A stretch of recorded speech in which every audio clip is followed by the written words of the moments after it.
ನನಗೋಸ್ಕರ ಅಳಬೇಡಿರಿ. ಅಪಹಾಸ್ಯ ಕೊರಡೆಯ ಪೆಟ್ಟು.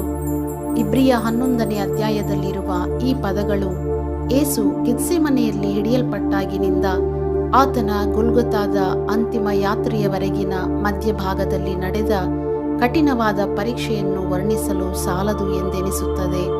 ಉಳಿದ ರಾತ್ರಿ ಕಾಲ, ಅಂದರೆ ಅನ್ನನ ಮತ್ತು ಕಯಾಫನ ಬಂಧನಗಳ ಮಧ್ಯದಲ್ಲಿ ಯೇಸು ದೂಷಿಸಲ್ಪಟ್ಟನು, ಮುಖದ ಮೇಲೆ ಮುಸುಕು ಹಾಕಲ್ಪಟ್ಟವನಾಗಿ ಗುದ್ದಲ್ಪಟ್ಟನು.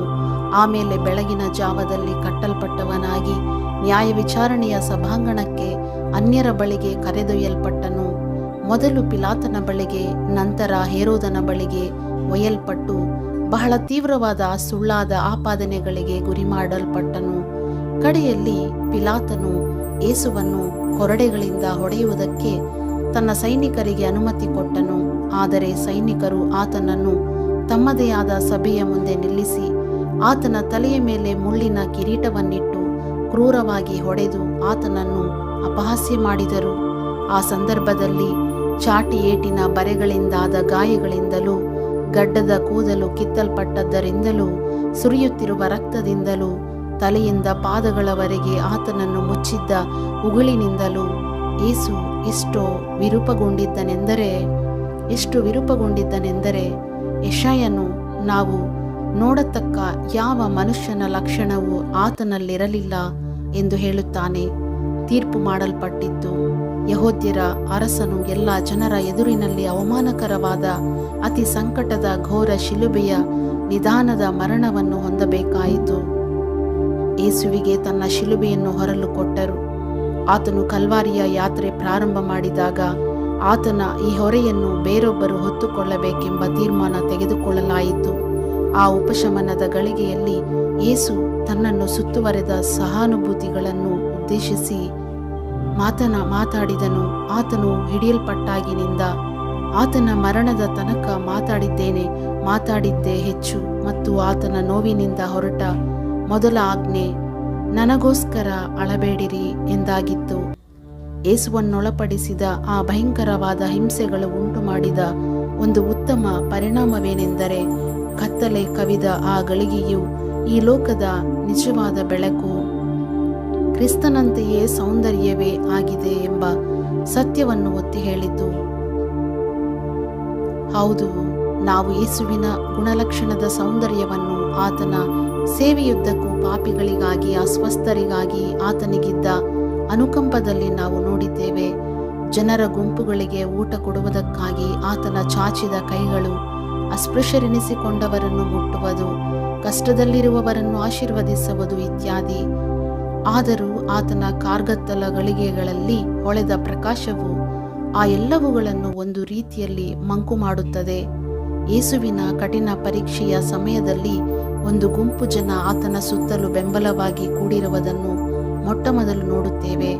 ನಮ್ಮ ಶೋಧನೆಗಳ ಸಂದರ್ಭದಲ್ಲಿ ಸಾಮಾನ್ಯವಾಗಿ ಇಂಥದ್ದನ್ನು ನಾವು ಆಶಿಸುತ್ತೇವೆ. ನಾನು ಯಾವ ಕಷ್ಟವನ್ನು ಅನುಭವಿಸುತ್ತಿದ್ದೇನೆಂದು ಯಾರಾದರೂ ಗಮನಿಸುತ್ತಿದ್ದಾರೋ? ಆದರೂ ಆತನ ಆ ವೇದನೆಯಲ್ಲೂ ಯೇಸು ತನಗಾಗಿ ಚಿಂತಿಸಲಿಲ್ಲ. ಆತನಿಗಾಗಿ ಚಿಂತಿಸುವವರ ಬಗ್ಗೆ ಆತನು ಚಿಂತಿಸಿದನು. ಯೆರೂಸಲೇಮಿನ ಸ್ತ್ರೀಯರೇ, ನನಗೋಸ್ಕರ ಅಳಬೇಡಿರಿ, ನಿಮಗೋಸ್ಕರವೂ ನಿಮ್ಮ ಮಕ್ಕಳಿಗೋಸ್ಕರವೂ ಅಳಿರಿ. ಆತನು ನನಗೋಸ್ಕರ ಅಳಬೇಡಿರಿ, ಈ ಲೋಕವು ಎಂದಿಗೂ ಅರಿಯದ ಅತ್ಯಂತ ಶ್ರೇಷ್ಠವಾದ ಜಯವನ್ನು ಸಂಪಾದಿಸಲು ಹೊರಟಿದ್ದೇನೆ. ನಾನು ಸೈತಾನನನ್ನು ನನ್ನ ಕಾಲ ಕೆಳಗೆ ತುಳಿದು ಬಿಡುವೆನು. ನನ್ನ ಗಾಯಗೊಂಡ ಹಿಮ್ಮಡಿಗಾಗಿ ಅಳಬೇಡಿರಿ ಎಂದು ಹೇಳಿದ್ದರೆ ನಮಗೆ ಸಂತೋಷವಾಗುತ್ತಿತ್ತು. ಆದರೆ ಆತನು ದಯವಿಟ್ಟು ಅಳಿರಿ, ನನಗಾಗಿ ಅಲ್ಲ, ಆದರೆ ನಿಮಗಾಗಿ ಮತ್ತು ನಿಮ್ಮ ಮಕ್ಕಳಿಗಾಗಿ ಅಳಿರಿ ಎಂದು ಹೇಳಿದನು.